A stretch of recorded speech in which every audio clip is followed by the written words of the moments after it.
অগ্নিবিলি পুরোহিতং যজ্ঞস্বরূপ দেবং ঋত্বিজম হতারম রত্নধাতনম। বুদ্ধদেবা 30 বছর বয়সে বিজ্ঞান লাভ খাलायदोंमोन। बुद्धदेवा सासे राजानि फिसाला, बेनिफ्राय हाबा खालामबाय, फिसाबो जाबाय। फिसा जाखांनायनि उनावसो घटना संक्रान्ति बायदि बायदि दृश्यफोरखौ नुनानै मानो बेबायदि जायो होननानै ध्यान खालामहैदों। गिदिङै गिदिङै गयायाव थांनानै ध्यान खालामहैदों। जे जायगायाव बुद्धदेवा ध्यान खालामदों बै जायगायाव आं थांबाय, गोदोनो क्लास 9आव फरायब्लानो बेखौ नायबाय आङो गयाखौ। दा बे बुद्धदेवा 35 बोसोर बयसावसो हाबा खालामखांनायनि उनावसो बियो सत्यखौ मोनदों, गियान लाभ खालामनो मोनदों। जोंनि गुरु जेनिखि परमहंस सिद्धेश्वर स्वामी 5 बोसोर बयसावनो बे गियान लाभ खालामदों। 5 बोसोर बयसावनो बियो ब्रह्मखौ मिथिदों, इसोरखौ मिथिदों, ज्योतिखौ बियो मिथिनो मोनदों। मुलुग संसारनि बिगोमाया सोर, बे मुलुग संसारखौ सोर सालायलाबायदों। उन्दै समावनो बिनि गोसोआव बायदि बायदि रोखोमै जाखारदोंमोन प्रश्न। बे प्रश्नफोरखौ बियो बायदि बायदि मानसिनि सिगाङाव, साधु सन्यासिफोरनि सिगाङाव, गिदिर गिदिर पण्डितफोरनि सिगाङाव सोंदोंमोन। रावबो बिदि प्रश्ननि उत्तरखौ होनो हायामोन। बिनि प्रश्नआ बेनो, आं सोर, आंखौ सोर सृष्टि खालामदों, बियो बबेहाय थायो, बिनि महरा मा, बेखौ सोंदोंमोन बियो। जायनो एखे साधु सन्यासिफोर नुयो बेनाव सोंदोंमोन। सोरजोंबा होख्रां हरजादों, सोरजोंबा गोदोनाव हमनानै सज्रि हरजादों, बेबायदिमोन आरोखि बियो। रावबो बिनि उत्तरखौ होनो हाया। बिनि फिननि जे उत्तर दङ बेखौ रावबो होआखै, होख्रां हरदोंसो। नै बेबायदिनो सानसे समाव परमहंसनाव सासे मोजां साधु फैदोंमोन। बे साधुआ फैनाय लोगो लोगोनो परमहंसआ सोंबाय, शिबनारायणनो सोंबाय, प्रभु आं मोनसे बाथ्रा सोंनो नागिरदों। मा बाथ्रा बेलाय? जे आंखौ सोरजिदों सोर, बियो बबेहाय थायो, बिनि महरा मा, आं बिनि उत्तरखौ नांगौ। नोंनो बेखौ सोर फोरोङा होनना सोंबाय बे साधुआ। आंनो बेखौ रावबो फोरोङाखै, आंनो गोसो सिङावनो बे जाखारदों। तखन साधुआ बुङासै जे नोंनि गोसो सिंनिफ्राय जुदि बे प्रश्नआ, बे सोंलुआ जुदि जाखारदोंब्ला नोङो नोंनि गोसो सिङावनो बिनि उत्तरखौ मोनगोन। परमहंसखौसो खुलुमनानै बिनि बंसखौ धन्यबाद खालामनानै बियो साधुआ बिनिफ्राय थांबाय आरो। 9 बोसोर बयसाव बेनो उपनयन होदों, दिक्का होदों, खुन्दुं गानहोदों, लगुन होनना बुङो जायखौ। बेनिफ्राय बेबायदिनो बियो सोङै सोङै सोङै रावनिफ्रायबो मोना। बे 5 बोसोर बयसाव बियो मिथिबाय जे पन्चभव महाभूतजों सृष्टि जानाय बे शक्तिया मा जिनिस, आरो बे पन्च महाभूत शक्तिखौ सालायग्राया मा जिनिस, बबेहाय थायो, नैबेखौ बियो मोनदांबाय। बियो मोनदांनानै सानसेखालि हर गेजेराव बुद्धदेवा गावनि बिसि फिसाखौ जेरेखम गालांदोंमोन, थिग 12 बोसोर बयसाव परमहंस सिद्धेश्वर स्वामीयाबो रावनोबो खिन्थायाबालाजासे बिमा बिफाखौ हरनि 12थायाव खुलुमखोमानानै बियो ओंखारलांदोंमोन। जिहेतु बेनाव सत्यआ हाबबाय, सत्य उपलब्धि खालामबाय, इसोरखौ बियो मिथिनो मोनबाय। इसोरा सोर, बिनि गोहोआ मा, बिनि महरा मा, बे शक्तिखौ मिथिनो मोनबाय। बियो गियान लाभ खालामबाय 5 बोसोर बयसावनो। बेनिफ्राय 12 बोसोर बयसाव बियो न'निफ्राय बेबायदिनो बिमा बिफाखौ खुलुमखोमानानै हर गेजेराव बियो ओंखारलांबाय। ओंखारलांनानै बियो सारनाथआव सिगां बे धर्मखौ प्रसार खालामग्रोबाय। बेनिफ्राय प्रसार खालामै खालामनानै ओजोंहाय एखेबारे पाकिस्तान दानि आफगानिस्तान हिंलास मुलतान कराची पाकिस्ताननि ओरै काश्मीर जम्मुआवथ' गाग्लिबाय थादों बियो ओमफ्राय ओजोंहाय बे खिनिखौ खालायनानै नेपाल टेपाल गासिबो गिदिंजोब्बाय नेपालनि राजकुमारजों होखारजादों बियो जायगा होजायाखै दा नेपालाव धर्मआनो गैला राजाबो गैला सेस जाबाय बेनिफ्राय आबार ओजोंहाय कन्याकुमारियाव थांदों हायद्राबाद कच्चरसागर गुजरात बे जायगाजों फैयै फैयै तान्जौर तुन्जौरजों गासिबो फैजोबनानै पुरियाव फैदों बिभिन्न राजानि महाराजफोरजों राजाफोरजों पण्डितफोरजों अनेक रोखोमनि अनेक बिदिनो सावरायदों लास्ट टाइमाव बियो आसामाव फैदों आसामनि जेनोखि बिनि शिष्य बर' नङा कालीचरण बाबा नङा गमेरि होननाय मोनसे जायगा तेजपुर बे तेजपुराव सासे मारवारि दङ बिनि नामानो जाबाय हरिबिलास आगरवाला बे हरिबिलास आगरवालानि फिसालानि फिसा ज्योति प्रसाद आगरवाला सासे पण्डित मानसि जे ज्योति प्रसाद आगरवालाया आसामनि बिथोराव प्रथम सिनेमा थियारि खालामदोंमोन बे सिनेमायानो जाहैबाय सती जयमती आसामनि असमिया फिल्मनि बिथोराव बे सती जयमतीया प्रथम सिनेमा आरो बे सिनेमाखौ बे हरिबिलास आगरवालानि फिसौला बियो थियारि खालामदोंमोन बे हरिबिलास आगरवालानि जेनाखि बिबौ माबा ज्योति प्रसादनि बिबौ बे हरिबिलास आगरवालाया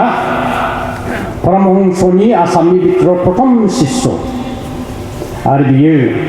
सार नित्य क्रियाखौ असमिया रावाव दानस्लायदोंमोन बेनिफ्राय द्वितीय शिष्यआ जाहैबाय बेना जोंनि गवालपारानि गोदोनि फुराना बग्रिबारिनि जमिदार सूर्यनारायण चौधुरी बिनि बिसि ज्ञानादा चौधुरी आरो बिनि बिसि सुशीला चौधुरी बे सूर्यनारायण चौधुरीहा हिन्जाव सानै दंमोन सानैबो बे सत्य धर्मनि परमहंस शिबनारायण स्वामीनि सत्य धर्मखौ लादोंमोन आरो बिसोर कलकातायाव न' दंमोन बेवहायनो लोगो मोनदोंमोन जोंनि गसाइगावनि अन्थाइबारिनि दाख्लैसो जाना थांनाय अमृतपुर ब्रह्म सेवाश्रमाव जाना थांदों जोंहा सुरस्थिति प्रसाद संसदनि बेसेबा मायथाइ बेखौ गायसननाय बे आश्रमखौ गायसननाय विजय सिंह नारायण ब्रह्मचारी बे ब्रह्मचारिया बे माबायावनो चौधुरीजों सूर्यनारायण चौधुरीजों खाथर कारबार खालामदोंमोन दंफांनि कारबार खालामदोंमोन बाहायनो परमहंस शिबनारायण स्वामीनि बाथ्राखौ बियो मिथिदों ओमफ्राय चरण मण्डल बिसोरजों लोगो लादों ओमफ्राय गुरुदेवाबो बाहायनो खाथर कारबार खालामनायाव लोगो मोन्दोंमोन आरोखि परमहंस शिबनारायण स्वामीखौ बेनिफ्राय परमहंस शिबनारायण स्वामीया केलकातायाव थाहैबाय लास्ट टाइमाव जोबथा अबस्थायाव बे जोबथा अबस्थायाव थानानै परमहंस शिबनारायण स्वामीया जेनाखि प्रसार खालामो गिदिर पण्डितफ्रा बाहाय लोगो मोनबाय बेनिफ्राय बिनि प्रधान शिष्य जेनाखि दहाय बाबाया बुंलांदों स्वामीफोर बाबाया मोहिनी मोहन चट्टोपाध्याय एटर्नी साहाब बेरिस्टार मानसिमोन ब्रिटिश आमुलनि महापण्डित सासे मानसि परमहंस शिबनारायण स्वामीया जेरावखि थाङा मानो मोहिनी मोहन चट्टोपाध्याया बाहाय थांफायोमोन थांनानै बिनिफ्राय परमहंस शिबनारायण स्वामीया मा लेक्सार होदों सोरखौ मा रोखोमै बुजायदों सोरनि सिगाङाव मा बाथ्रा बुंदों बे समग्र बाथ्राफोरखौ मोहिनी मोहन चट्टोपाध्याया खातायाव थुखिना लायोमोन खातायाव थुखिना लानानै बिनिफ्राय जेब्लानाखि फैगोन लास्ट टाइमाव बे मनोहर पुकुर होननाय मोनसे जायगायाव थादों परमहंस शिबनारायण स्वामीया एसेल' मानसिया बेखौ मिथिगौमोन बाहाय फैनानै महिनिमोहन चट्ट'पाध्याया गाव लिरनाय जिनिसखौ परमहंसनो दिन्थियोमोन शिबनारायणनो बोले बाबा नों दिनैनि मिटिङाव एखे रोखोम बुंदों नायद' परमहंसआ तखन नायबाय बे फरायथिना खिन्थाबाय नैबे जायाखै बेखौ ओरै सुद्राय नैबेखौ ओरै सो नैबेखौ दान बेबायदि कारेक्सन खालामनानै होदोंमोन बे महिनिमोहन चट्ट'पाध्याया लिरनानै लांनाय माखासे बाथ्राफोरखौ बे लिरनानै लांनाय बाथ्राफ्रानो जाहैबाय सयखान बिजाब जायखौ नोंसोर सयखान बिजाब होनना बुंदों बे बिजाबनि बिथोराव जाहैबाय सानित्यकिया परम कल्याण गीता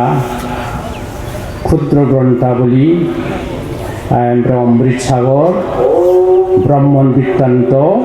पूर्ण साधना बे सयखान बिजाब दं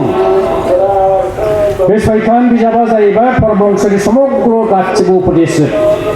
बे बुंनाय लेक्सारजों बेखौनो महिनिमोहन चट्ट'पाध्याया थुखिना लानानै बेनि बिजाब जादों आरो बिनि कयेकटा बाथ्राफ्रा इन्डियान मिरर होननाय मोनसे इंराजि पत्रिकायावबो ओंखारदोंमोन बेखौनो दैदेनग्रा माखासे केलकातानि पण्डितफोर दंमोन बिसोर बेखौ सुजुनानै दिन्थिदोंमोन मिथिहोदोंमोन बै समावनो दा मोनसे धर्म जानोब्ला बे धर्महा मोनब्रै जिनिस थानांगौ होमब्लासो बे धर्म बे मोनब्रै जिनिसा मा मा जायनि फलाव बे धर्म सत्य धर्म जागोन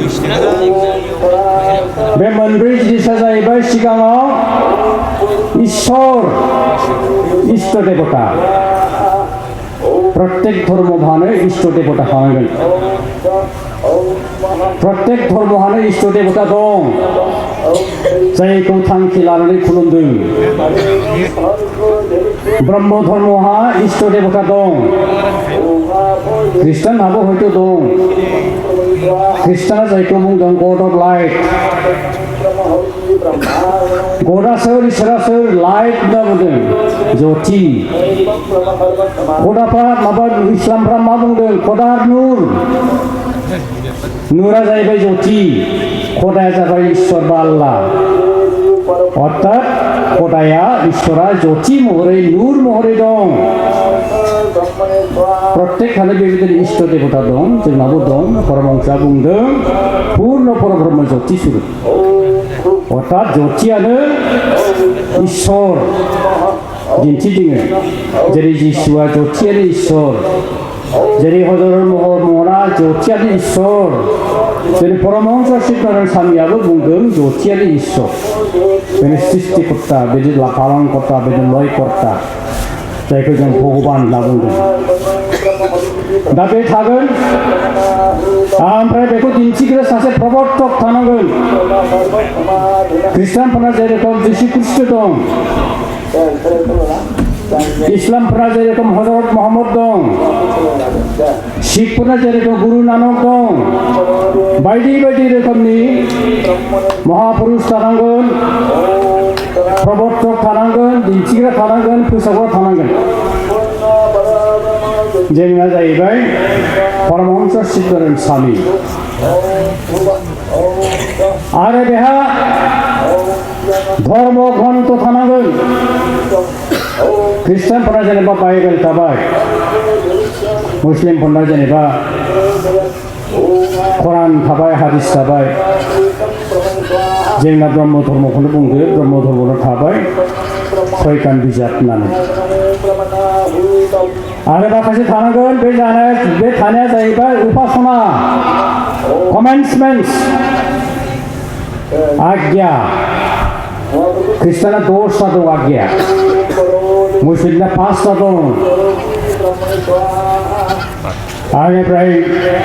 शिखफोरना 5टा दं शंकराचार्यना 9टा दं बौद्ध धर्मना 8टा दं जैनफोरना 6टा दं जोंना ब्रह्म धर्मना 6टा दं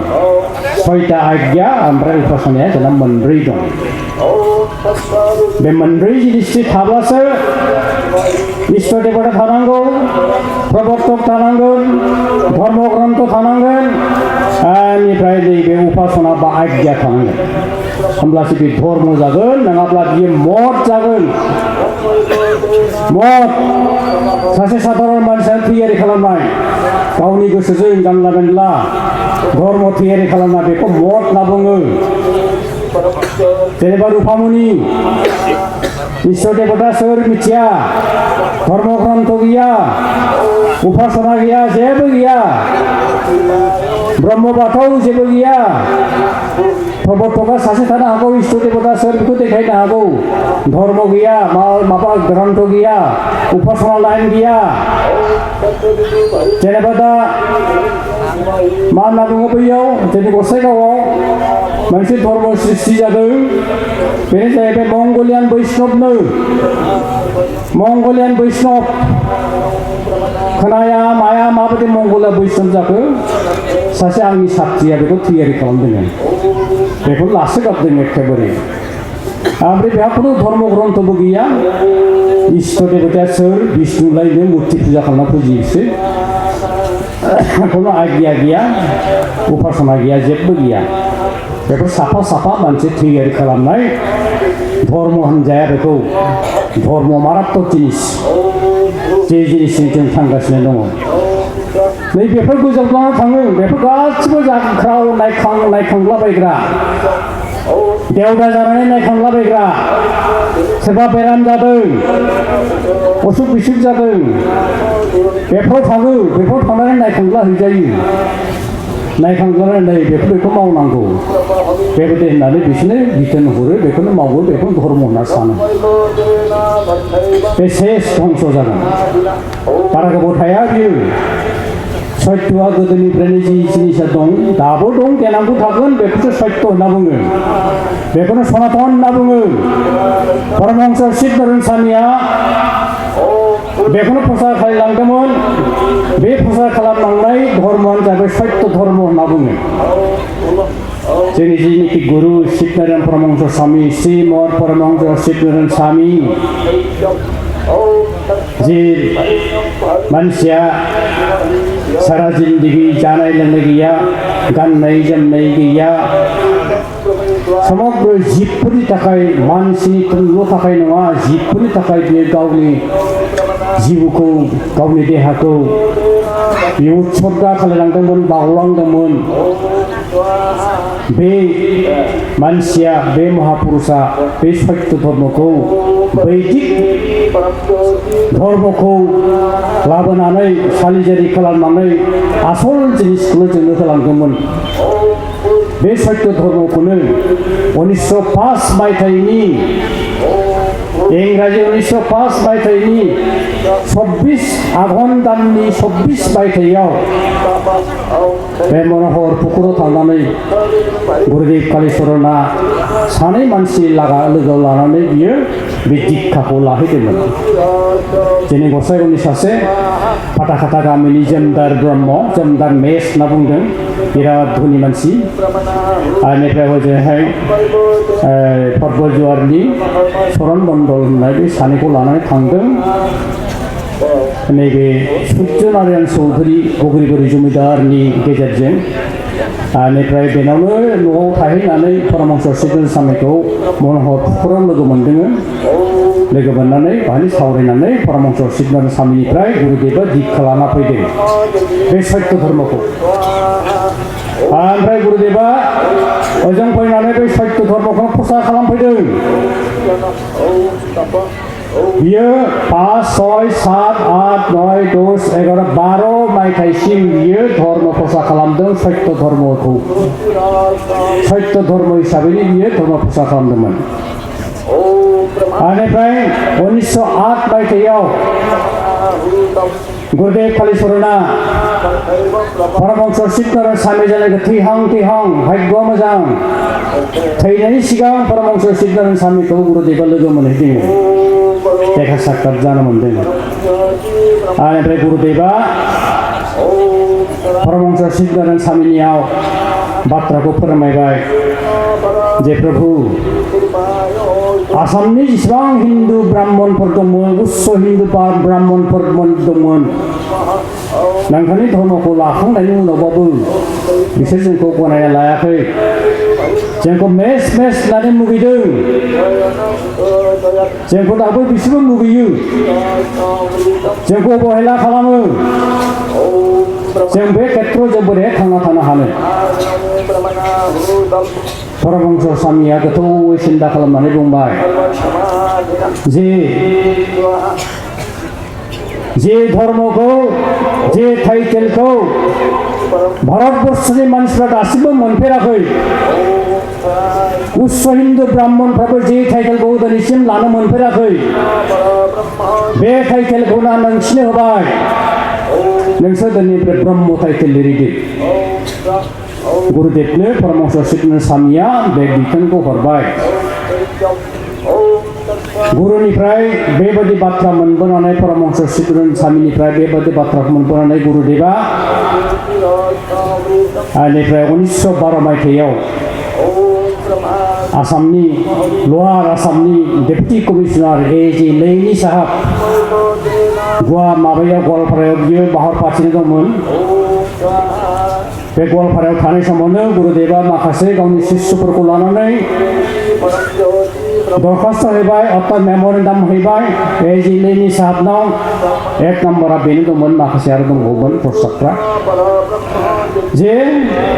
जोंनि जेनोखि धर्मनि गुरु बे गुरुआ जोंखौ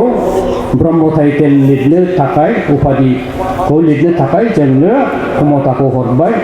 जोंनो बिथोन हरबाय जों जेसेबांनाखि आसामाव मेस टाइटेलफोर दंमोन बे मेस टाइटेलफ्रा गासिबो जों ब्रह्म लिरजेननोसै बेनिफ्राय बेबोथ' गोदोसोना थानाय मानसिफोरखौ बोखांनाया दं ब्रिटिशफ्रा A.J. लैनि साहाबा बिराद अनसुला मानसि बर'फोरखौ मुगैयाखै बर'फोरनि मोजांनि थाखाय बियो खामानि मावदों बेनिफ्राय नै A.J. लैनि साहाबा गुरुदेवनि बेबादि बिनायखौ आर'जखौ मोननानै दे होमब्लालाय नोंसोर दिनैहाय जेसेबां बर'फोर दङ बयबो उपाधिखौ सोलायनानै बे ब्रह्म उपाधिखौ लिरनो हासिगोन A.J. लैनि साहाबा गुरुदेवखौ बेबायदि बुंहरबाय आरोखि ओमफ्राय जायफ्रा बेस्ट लिरदोंमोन बिसोर गासिबो ब्रह्म टाइटेल लिरजोब्बाय माखासेफ्राबो हयथ' नार्जारि बसुमतारी बिसोर बिदिनो थारलाबायबाय सोरबाबा ब्रह्म टाइटेल लिरनोसै होनना बिसोरबो लिरबाय बेबायदिनो जेसेबांनाखि मेस दंमोन गुरुदेवा जेरावनाखि सौहाहैदों प्रसार खालामहैदों बुजायहैदों खिन्थाहैदों मिथिहोदों बे मेसफ्रा गासिबो ब्रह्म टाइटेल लिरजोब्बाय आरो टाइटेला ब्रह्म जाबाय नालाय गुरुदेवा सानखांबाय जुदि टाइटेलखौ जोङो ब्रह्म मोनबायब्ला धर्मनि मुङाबो दिनैनिफ्राय ब्रह्म थाथोंसै ओरैबायदि होननानै गुरुदेवा बे दिननिफ्राय बे सत्य धर्मखौ ब्रह्म धर्म होननानै नामाकरण खालामना दोनबाय आरोखि दा 1912 मायथाइनिफ्राय बे सत्य धर्मआ बर'नि गेजेराव ब्रह्म धर्म होननानै परिचालित जाबाय परिगणित जाबाय आंनि पुरुषाबो गासिनो मेस जोबमोन आंनि आबौनि बिफाया बे सुर्यनारायण चौधुरीजोंनो बग्रिबारि जमिदारजोंनो बेबो खातर खारबार खालामोमोन बेनिफ्राय बे सुर्यनारायण चौधुरीया आबौनि बिफानो चौधुरी टाइटेलबो होदोंमोन खिन्थु जों लिराखै ओमफ्राय जों लागैया 1912 मायथाइयावनो ब्रह्म धर्म लादों नङाब्ला जोंबो मेसमोन दाबो जोंहा थानसालिया दङ बेखौ दाबो सेंग्राफ्रा फुख्रि खालामबाय जोंनि आबौ माबा होग्रा गारजा होग्रा बेफोरबो दंमोन आरो आबौनि बिफा गारजा होग्रा दा बेफोरबायदि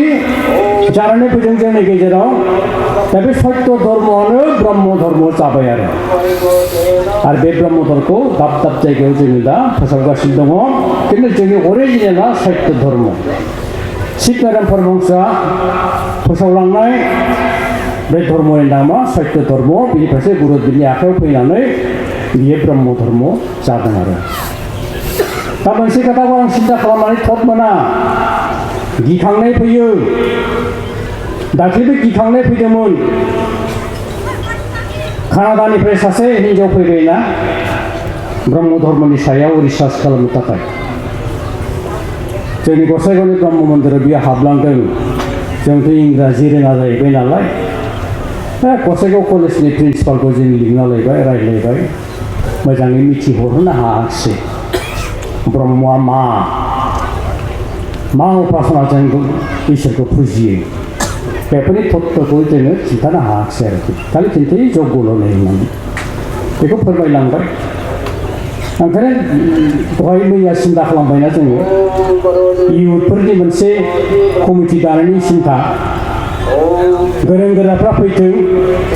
गोरों गोराफ्रा फैया जों जाम्बाफ्रासो फैयो धर्मखौ नागिरो गोरोंफोरा थाखोना थायो गावनि बे अर्थकरि बिद्याखौ लानानै बिसोर बिराद दुगा जाना थायो आध्यात्मिक बिद्याखौ बिसोर जेब्लाबो आयत्त खालामनो हाया अर्थकरि बिद्या थाबाय नालाय जों जाम्बा जाम्बा एसे बेखौ नागिरलाबायो दा हदाव हरसे बिदिनो खारखौ फारसे जानाय लोंनाय गैया उन्दुनाय गैया बेबायदिनो परिश्रम खालामो जोङो धर्मखौ अध्ययन खालामनो थाखाय खिन्थु गोरोंफ्रा ओंखारबोनानै फैनांसिगौ लिरनांसिगौ फोसावनांसिगौ जोंनिफ्राय आसा खालामनो दरकार गैया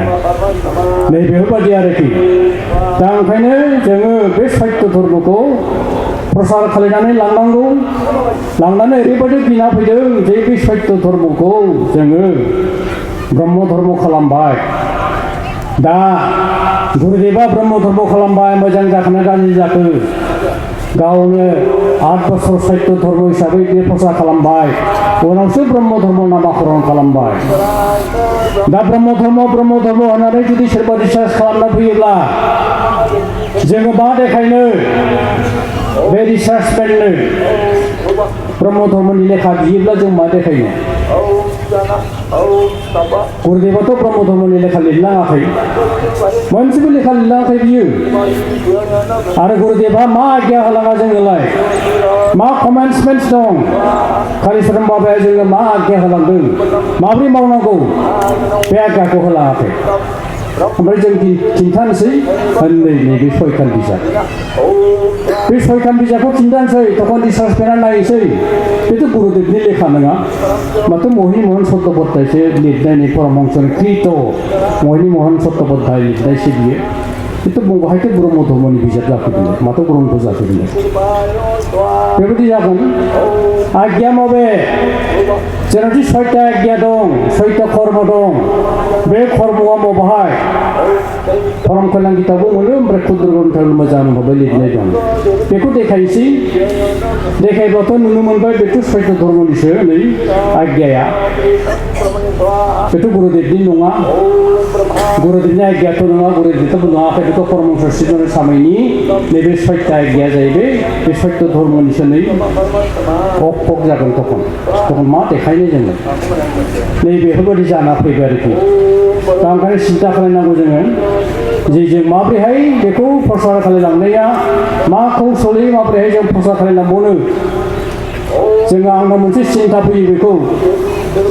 दाख्लैबो जों देखायनो हायाखै बे कानाडानिफ्राय फैनाय हिन्जावनि माबायाव खेत्रआव दा बेफोरबायदि जादों आरो दा बेफोरखौनो जों सिन्था खालामनानै सोलिलायदिनि सावरायलायदिनि बेफोरो उननि जोलैफोरनो जोङो मिथिहोनांगोन बिसोरनो जोङो मोजां भाबै दिन्थिलांनांगोन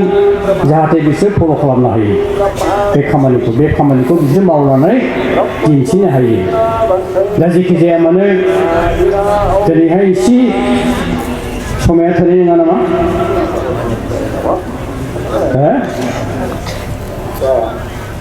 आं गुदि खोथायाव एसे फैनो नागिरदों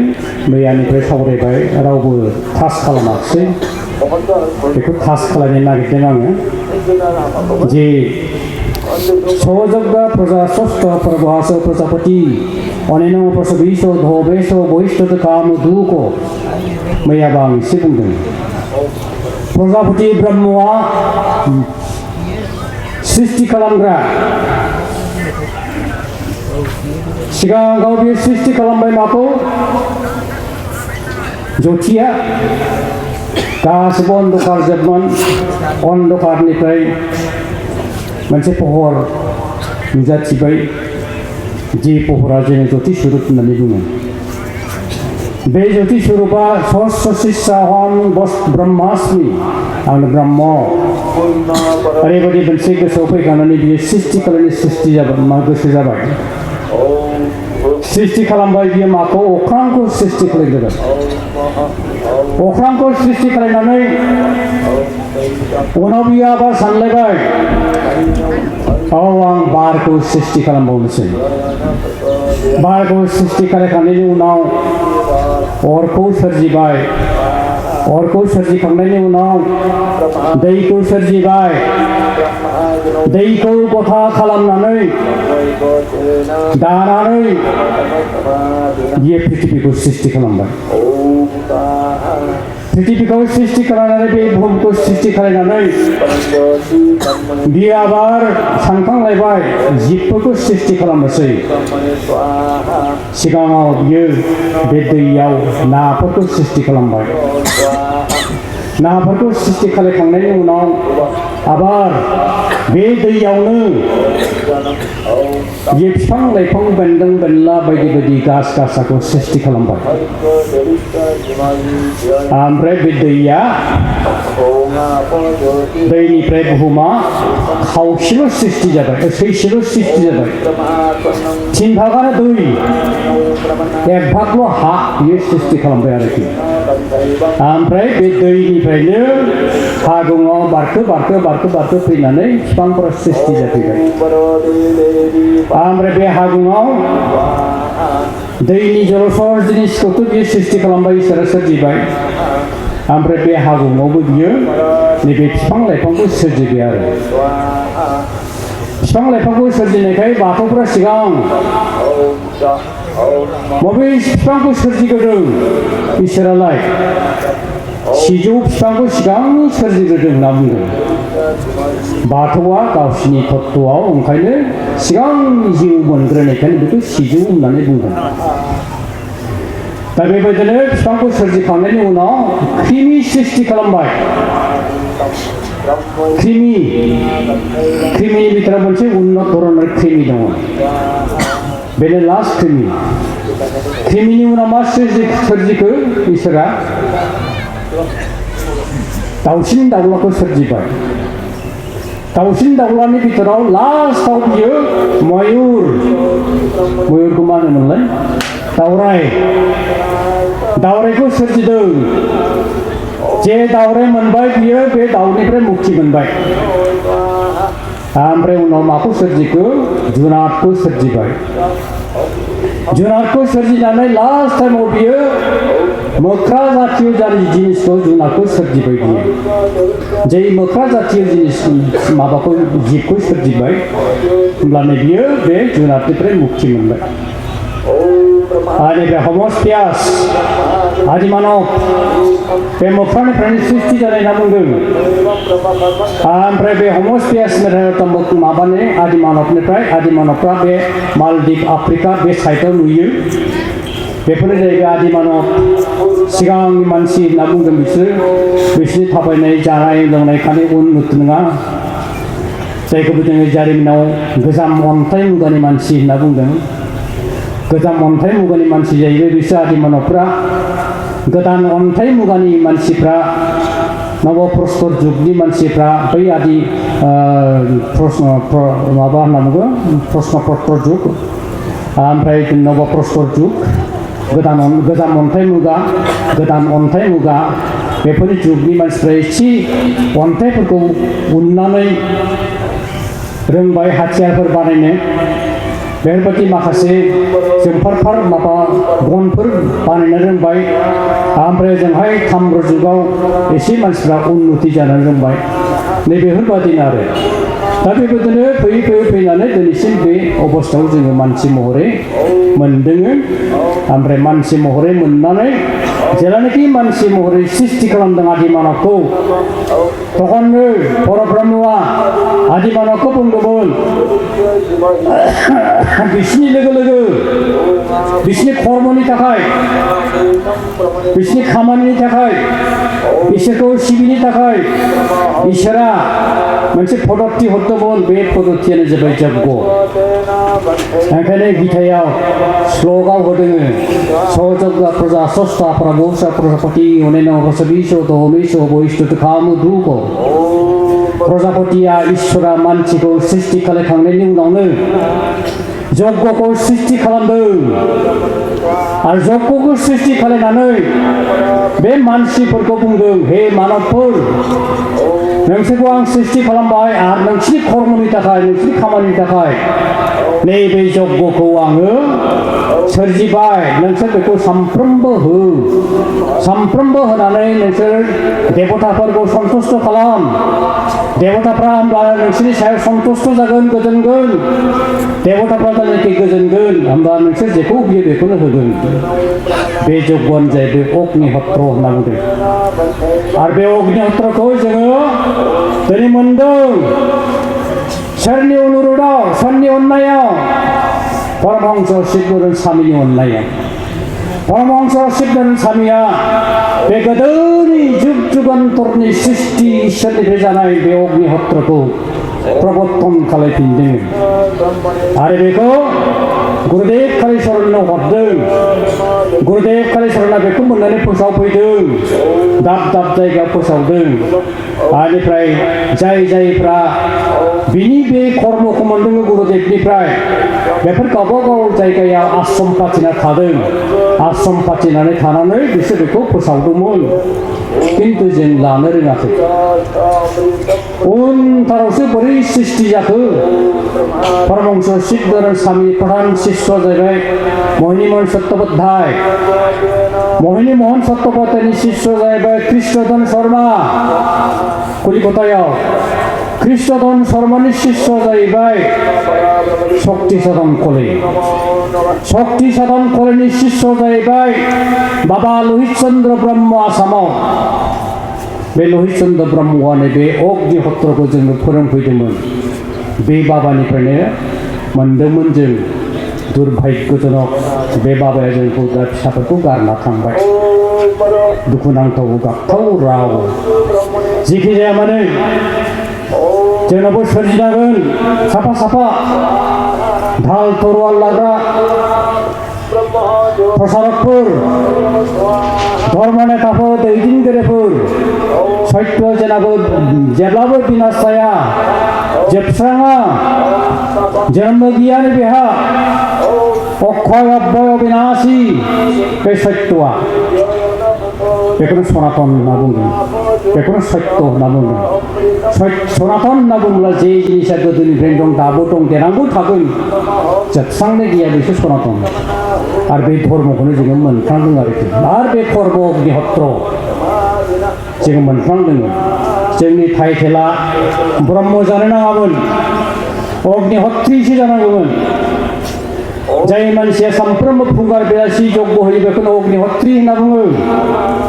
जोंनि टाइटेला अग्निहत्रीसो जानांगौमोन हन्तसासो लागासिनो दं बे दस्राफ्रा यज्ञ होयोना होआ मिथिया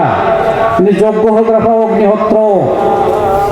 बे अग्निहत्रखौ होग्राफ्रानो अग्निहत्री टाइटेल लादों आरोखि बिसोर दाय बाबाया जेसेबांनिखि आफामोन दङ आंजोंबो लागार माखासे दिक्षा लानाय दं देबेश्वर बाबाजोंबो लानाय दं प्रबिन बाबाजोंबो लानाय दं बेदान बाबाजोंबो लानाय दं लहित बाबाजों लानाय जोब गासै माखासेफ्रा न'खरफ्राव अग्निहत्रखौ होनांगौ आइ आफामोन बेनो जाहैबाय जोंनि धर्मनि प्रथम कर्म बेखौ होयोब्ला मा जागोन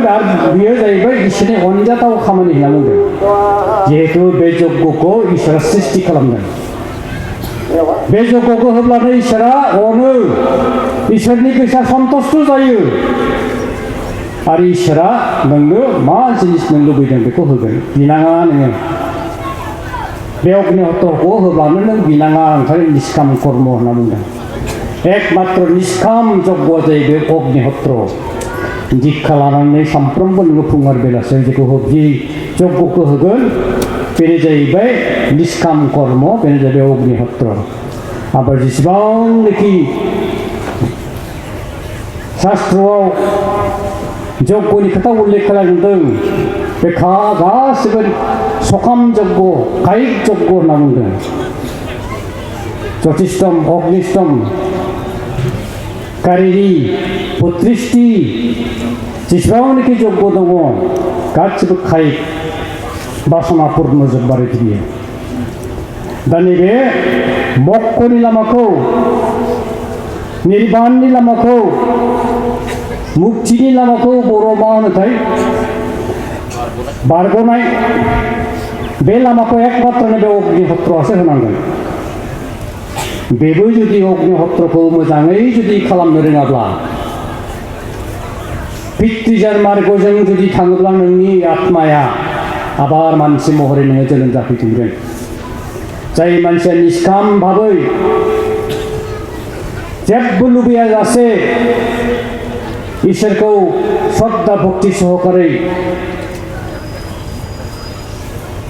फलाहार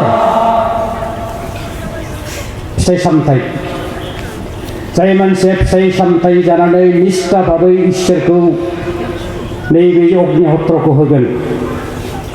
सानफ्रोमबो फुङाव बेलासियाव फुङाव साननि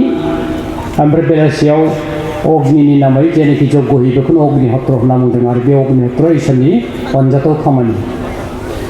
खालि फिथाइ सामथाइ जानानैल' जाय मानसिया जग्ग होगोन फुं बेलासि खमब्लाबो 35 बोसोर गेप दोनाजासे बे मानसिनिफ्राय ओंखारनाय राव खुगानिफ्राय जे ओंखारनाय राव बियो मोगथाङाव नुजाथिगोन सोरखौबा सावहोदोंब्ला बियो सावनांगोन सोरखौबा जुदि बियो आशीर्बाद होदोंब्ला बियो आशीर्बाद मोनगोन बे अग्निहोत्र होग्राफ्रा बेबायदि शक्ति थायो ओंखाम मोनजाया खिन्थु फिथाइ सामथाइल' जानांगोन 2 बेलाबो आरो जाय मानसिया निरामिस भजि ओंखाम ओंख्रि जाग्रा साग सब्जि जाग्रा ना बेदर जाग्रा नङा बे निरामिस मानसिया जुदि अन्तत 35 बोसोरसो जुदि फुरा भाबै दर्शपुण्यमस्या मोनसे आबार शास्त्र दंबावो जग्ग दर्शपुण्यमस्या दर्शआ जाहैबाय अमाबस्या पुर्णिमास्या जाहैबाय पुर्णिमानि नामै होनाय पुर्णिमा आरो अमाबस्या जग्ग होनायखौ शास्त्रआव दर्शपुण्यमस्या होनना बुङो जाय मानसिया निरामिस भजि जानानै 35 बोसोरसो जुदि बियो दर्शपुण्यमस्याखौ कुनु प्रकारबो गेप दोनाजासे रेगुलार भाबै जुदि बियो होलांनो हायोब्ला गावखौनो बावसोमनानै बे मानसिया थांना थानायाव जेसेबां अपराध मावदों जेसेबांनाखि एखेबारे बियो पाप मावदों बे पाप खामानि मावनायफोरखौ अपराधफोरा गासिबो खमा जाजोबगोन होनना बुंदों ओमफ्राय बियो पितृजार मार्गजों थांनोबो हागौ देवजान मार्गजोंबो थांनो हागौ नङाबा प्रकृति लयबो जानो हागौ नङाबा जीवन मुक्तिबो जानो हागौ दा बेबायदिनो आरो शास्त्रआव मोननै लामा दिन्थिदों मोननै मार्ग दिन्थिदों बेखौ जाहैबाय पितृजार मार्ग आरो देवजार मार्ग जाय मानसिया कामना बासना गैयाजासे निष्काम भाबै जग्ग होगोन ध्यान धारणा खालामगोन बियो थैखांनायनि उनाव बिनि आत्माया अरसि देवता अरसिया माखौ बुङो अर सालाय थैखांनायनि उनाव बिनि आत्माया अरसालियाव थाङो अरसालियाव थांखांनायनि उनाव बियो आबार शुक्ल पक्षआव फैयो कृष्ण पक्ष शुक्ल पक्ष गैया होनबा बाहाय फैनोसै ओमफ्राय आबार 6 मास बियो उत्तरायणाव थांगोन सानजाहा साना ओंखारनाय बे समाव उत्तरायण 6 मास जायो 6 मास उत्तरायणाव थांनानै बेनिफ्राय बियो मोनसे माबायाव फैनानै ज्योतियाव फैनानै मोनसे मानस मोनसे शक्ति फैगोन ओमफ्राय ज्योतिया फैनानै बिनि आत्माखौ ज्योति स्वरूपजों सूर्य नारायणजों गोरोबहैहोगोन बेनो जाहैबाय देवजान मार्ग बियो आबार मुक्ति मोनबाय आरो बुहुमाव बियो फैनो नांला ओमफ्राय जायफ्रा एखेबारे माबा मोनसे लुबैनानै हास्थायनानै इसोरखौ खुलुमो जग्य होयो ध्यान धारणा खालामो जप उपासना खालामो बिनि जेनाखि आत्मा बे आत्माया उखुन्दैयाव नाङो उखुन्दैनिफ्राय कृष्ण पक्षआव थांबाय कृष्ण पक्षनिफ्राय दक्षिणायानाव थांबाय दक्षिणानिफ्राय बाराव थांबाय बारनिफ्राय जोमै जाबाय ओमफ्राय अखाफोराव थांबाय अखाफोराव थांनानै जेसेबां पाप मावदों बेखौ बियो खन्दन खालामहैनांगौ बेहाय बियो साजा मोनगोन पिक्सारालाय नुवा होमबा सोरखौ सोरखौ माबायदि साजा होदों जमदुतफ्रा बेबायदि साजा मोनखांनायनि उनाव आबार बियो बाराव फैनानै अख्राङाव फैनानै बाराव फैनानै जोमै जानानै बिनिफ्राय आरो बियो जोमैनिफ्राय अखा हाजानानै बुहुमाव बियो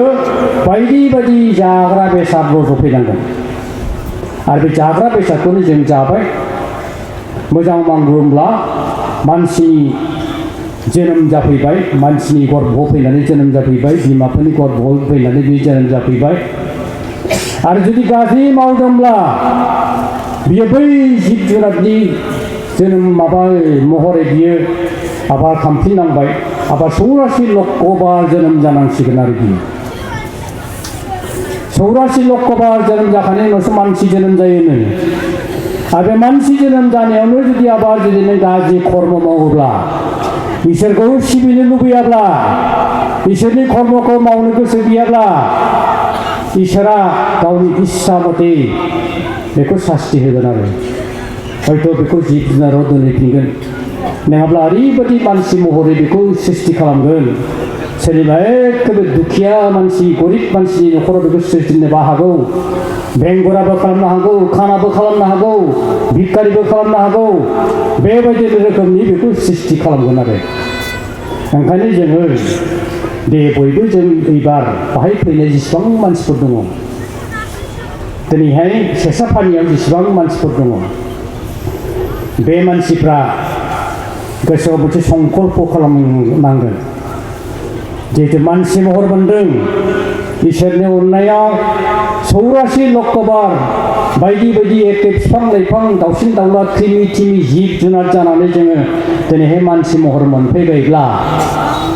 होमब्ला जों सेसाफानियाव गोसोआव लादो दाद मोनसे प्रतिज्ञा खालामदो समाय लादो दिनैनिफ्राय शुभ कर्म मावगोन अग्निहत्र होगोन दीक्षा लायाखैबा दीक्षा लानानै अग्निहत्र होगोन अग्निहत्र माने फुं बेलासि आहुति होगोन ध्यान धारणा जप खालामगोन जाहाथे इसोरखौ जोङो मिथिनो हायो इसोरनि खाथियाव थांनो हायो आरो खुनु दिनबो जोङो मानसि महरै बे मुलुग संसाराव फैनानै दुखु खस्थ' लानाङा इसोरजों सब समय जों गोरोबनो हायो आरो शुभ कर्मखौ जों जाहाथे मानसि महरावनो मावलांनो हायो नैबेबायदि जोङो संकल्प खालामनांगोन दिनैनि सेसाफारिनि बिथोराव सासेबो जुदि दीक्षा लानो ओंखाराब्ला लायाब्ला आं दाथि करि बुंगोन जोंनि प्रसारकफ्रा दाथि करि बुंगोन बे सेसाफारिनि धर्म सभाया ब्रह्म धर्म बा सत्य धर्म सभाया फेलें होननानै बुंगोन दिनैनि बाहाय 800 जन मानसिनि बिथोराव 600 जन 500 जन मानसिनि बिथोराव सासे दीक्षा लाग्रा ओंखारोब्ला अग्निहत्र यज्ञखौ मावनो होननानै सासे ओंखारोब्ला सासेल' ओंखारथों होमब्लाबो बे सेसाफारिनि अधिवेशना धर्म सभाया साक्सेस होननानै आं हमगोन सासेल' ओंखारदो होमब्लानो साक्सेस जागोन ओरैबायदि आरोखि दा ओंखायनो जोङो मानसि महरै परमहंस मा मा जोंनि गेजेराव बिथोन होलांदों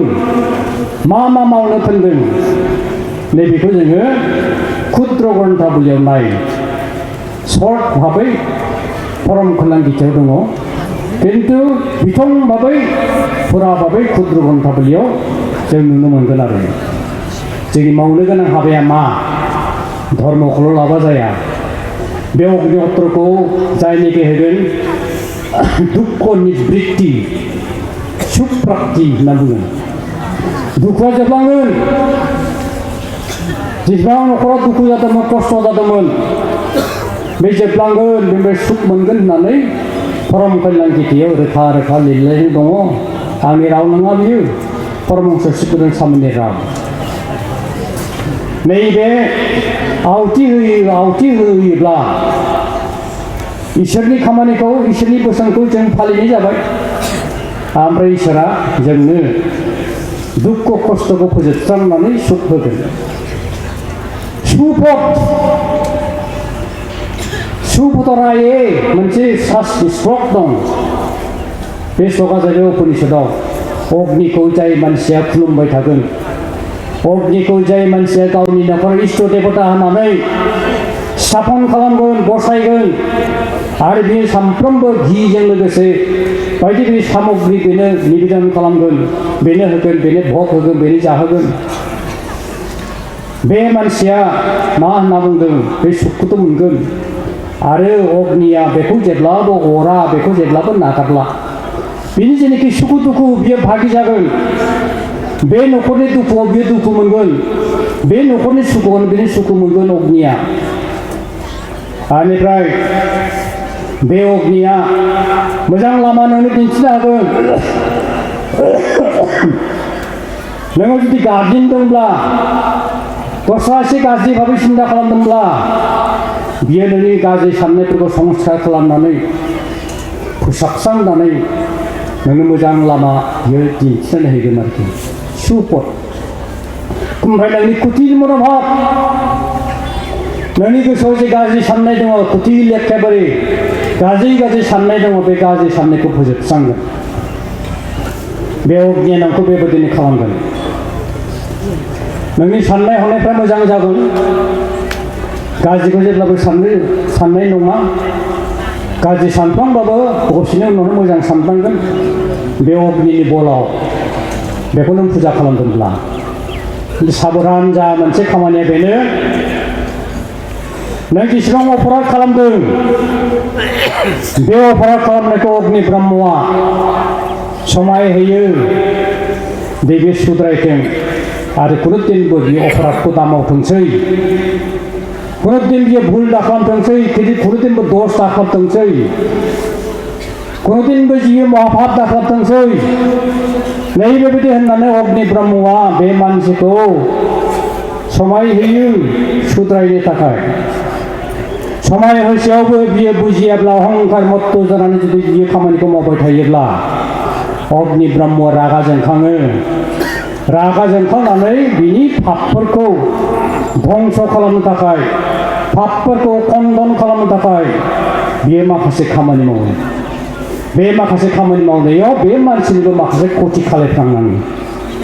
जेब्लानाखि गावनि बे मानसिनि पापखौ खंडन खालामनो थाखाय माखासे खामानि मावो,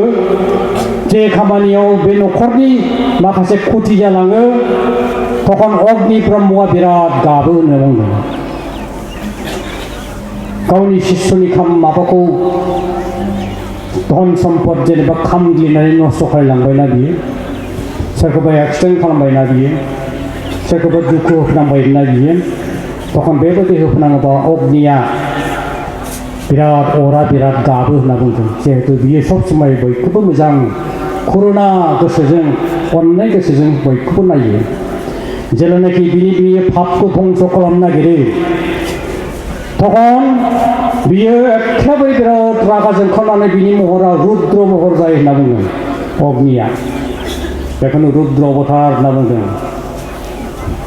रुद्रआबो रावबो नङा, शिब नङा रुद्रआ। रुद्रआ जाहैबाय नैबे अग्नि, बिनि मोनसे नामा जाहैबाय रुद्र होनना बुंदों। बेखौ बेदाव मोनगोन। बेनिफ्राय आबार बै पुरानफ्राव मोननो हागौ। देवताफ्रा जोंहा बे जाहैबाय अग्रगति सासे देवता अग्निया। बे जाहैबाय अग्नियानो जाहैबाय यज्ञर पुरोहित। अग्निमिले पुरोहितं यज्ञस्य देवऋतिजं हतारं रत्नधातमम्। अग्निया यज्ञनि पुरोहित। ओमफ्राय ऋचिक जाजल्यमान देवता, उत्कृष्ट धनदाता होननानै पृथिबीनि बिथोराव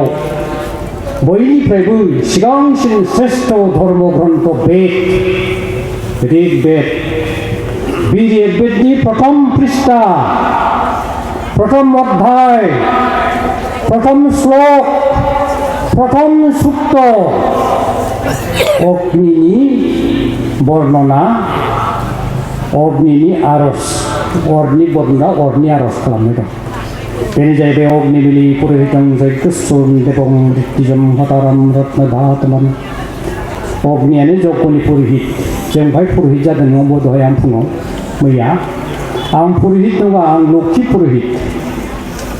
लक समाजखौ फोरोंनो थाखाय आङो बेखौ सिगां सिगां बुंलांग्रोदों सोरबाबा रोङाबो जानो हागौ सोरबाबा मिथियाखै मख'फेराखै बेखौ फोरोंनो थाखाय आं लक्षी पुरोहित बा जेसेबां दङ पुरोहितफोर गासिबो लक्षी पुरोहितजोब खिन्थु आसल पुरोहिता अग्नि बे बृहत ब्रह्माण्डखौ हिट खालामनो हानाय पुरमानि बे बृहत ब्रह्माण्डखौ बुंदों पुरमानि नोगोरखौ बुंदों नोगोरा मा बे विश्व ब्रह्माण्डखौ नोगोर होनना बुंदों बे विश्व ब्रह्माण्डआ बोरै नोगोर जाखो आरो बे नोगोरखौ बोरैहाय अग्निया मा खालामनानै हिट खालामनो हिट माने मा मंगल कल्याण मोजां बे विश्व ब्रह्माण्डखौ अग्निया बोरैहाय मंगल खालामो बेनो पुरोहित होनना बुंदों आं सासे मानसि आंलाय बे विश्व ब्रह्माण्डखौ बोरैहाय मंगल खालामो न'खरनि जेनाखि क्षुद्र ब्रह्माण्ड बेखौल'सो आङो परिष्कार खालामनो हागोन बे विश्व ब्रह्माण्ड अख्रां ब्रह्माण्डखौ आं बोरैहाय बे अख्रांखौ बोरैहाय मंगल खालामनो हानो बिनि बोरै मोजां मावनो हानांगौ खिन्थु अग्नि ब्रह्मआ मावो होनना बुंदों अरा मावो होनना बुंदों दा बे अग्नि ब्रह्मआनो जाहैबाय पुरोहित माबानि विश्व ब्रह्माण्डनि हितकारिमान सासे देवता जाजल्यमान देवता बियो ऋथिक जोंनि गोसोनि बाथ्राखौ अग्निनो होबाय अग्निया बेखौ ऋथिक महरै परब्रह्मनो दैथाय हरबाय बेखौनो देबदूत होनना बुङो बेखौनो राष्ट्रदूत होनना बुङो बेखौनो ऋथिक होनना बुङो मारात्त गिदिर शब्द दे ऋथिकआ जानला मोनला लादलाबानो जाया अग्नियासो ऋथिक होनना बुंदों जोंनि जेसेबां मानेखि बाहाय रायख'नाय इसोरनाव जगनि माध्यमजों बेफोर रायख'नाय बाथ्राफोरखौ अग्निया परब्रह्म ज्योति स्वरूपनो इसोरनो दैथायहरो इसोरा सालिजेरै नायनानै भक्तफोरनि मनस्कामनाखौ पूर्ण खालामो बे ऋथिकआ अर्थात अग्नि ब्रह्मआ जों जेसेबां जादों बे जानाया ओरैनो गवा गाबोन संफोरसो गगोन गाबोनबो गबावा खिजानि संफोरसो गबावगोन आं बे बाथ्राखौ बुंबाय थायो खुसेरखौ होख्रेमो नङा मा गासायाव खुसेरखौ गासायाव सोनानै होबाय गासाया गिदिंबाय होख्रेमबाय साबाया मोनसेजों गलांबाय रसा मोनसेजों गलांबाय बे रसखौ झाल खालामबाय झाल खालामनानै बाल्थिङाव सोबाय बेनो मेथाइ जाबाय आरोना मोजां रसखौ लाखिनानै मेथाइ खालामबाय आरोना बियो साबाखौ गाहरबाय हजोंहाय जोंबो मानसियाबो बेबायदिनो गासा बायदि जों खुगाजों जाया होमबा खुगाजों जाबाय खुगाजों जानाय जिनिसा जोंहा बायदि बायदि रोखोमनि जाबाय बेदरबो जाबाय नाबो जाबाय फिथाइबो जाबाय सामथाइबो जाबाय गासिबो जाजोब्बाय साग सब्जि जा दं लोंबाय दै दा जौ थौ गासिबो लोंजोब्बाय लोंनानै उदैयाव मोनसे अर दं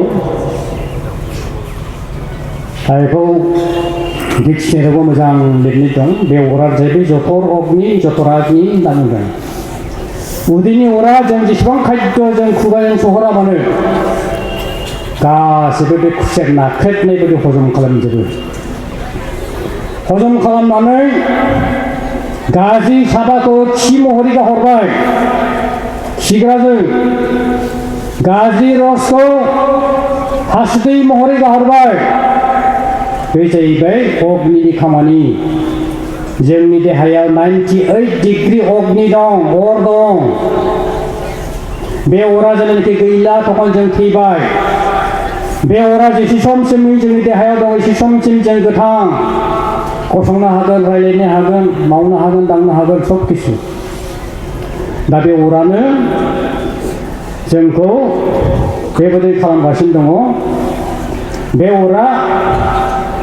गासिबो हजम खालामनानै बिदिनो गाहरजोब्बाय मोजां रसखौ लाखिबाय मोजां रसखौ लाखिनानै खानायखौबो हरबाय खानायाव लावबाय बेगेङाव हरबाय मोदोमाव हरबाय बेगेङा देरबाय मोदोमा बारायबाय आसिगुराव नांगौ आसिगुराव हरबाय आसिगुराव लावबाय मेगनाव हरबाय मेगनाव नुबाय खोमाव हरबाय खोमा खोनाबाय गन्थंआव हरबाय गन्थंआव हां बोनो सक्ति मोनबाय बेबादिनो अग्निया गासिबो मोजां रसखौ लाखिनानै जोंनि देहायाव गासिबो एलटमेन्ट खालामजोबो राननानै होजोबो बियो राननानै होजोबनानै बे रसनिफ्रायनो जोंनि देहा मोदोमा देरनानै जोङो दा जौथा हैजोब्बाय आरो मा जों देरगा हैजोब्बाय आरो हजोंहाय बे जाबाय अग्निनि खामानि जेसेबांनाखि सुखाद्य जागोन एसेबां नोंनि साइस्थ'आ सुसाइस्थ' जागोन जेसेबांनाखि सुसाइस्थ' जागोन एसेबांनाखि नोंनि साननो हानाय जेनाखि बिबेकफोर दङ मनफोर दङ सुबिबेक जागोन निर्मल मन जागोन गोसो पबित्र जागोन ओंखायनो जोङो खाद्यखौ मोजां जानांगौ जेसेबां खाद्य गाज्रि जागोन साइस्थ' गाज्रि जागोन जेसेबांनाखि साइस्थ' गाज्रि जागोन साननाय हनायफ्राबो गाज्रि जागोन मोजां सानफ्लांनो रोंनाय नङा दे बेनिफ्राय बेबादिनो अग्निनि खामानिया बेबायदिनो जाबाय ओंखायनो अग्निमुखे खादन्ति देबा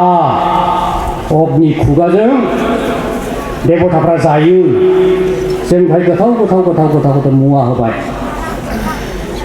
अग्निया बेखौ जाबाय अग्निया जानानै फैबायनो इसोरनो बारनो हैबाय बार मोदाया जाबाय जायखौ जोङो बायु देबता होनना बुङो पवन देबता होनना बुङो बे बायु देबता मोनजाबाय बेखौ बायु देबता मोनजानानै ओमफ्राय आबार बे अग्निया सोरनो हरलायखो अख्राङाव हरबाय ओमफ्राय बे अख्रां देबताया जन देबताया बियो मोनजालायबाय ओमफ्राय आबार बियो फैनानै ओजोंहाय बे अख्रांनिफ्रायनो आबार ओरैहाय अखाफोराव फैलायबाय तप देबता मोनजालायबाय ओमफ्राय आबार अखाफोरनिफ्राय ओजोंहाय जोमैयाव फैनानै अखा हाबाय अखा हानानै दै देबताया आप देबताया बरुन देबता मोनजालायबाय ओमफ्राय बे अखाया आबारनिफ्राय फैलायबाय हाया गोग्लैलायबाय बे हाया फैनानै हाया मोनजालायबाय सुनि देबता मोनजालायबाय नैबेबायदिनो अग्निया बे तृतीय पतेज मुरुद ब्रह्मा दै बार अख्रां बे सुनि ग्रह मंगल ग्रह बुध ग्रह बेनिफ्राय आरो बृहस्पति ग्रह अग्नि देबता गासिबो बियो राननानै होजोब्बाय आरो मा देबताफ्रा मोनजाबाय बेखौनो अग्निमुखे खादन्ति देबा होनना बुङो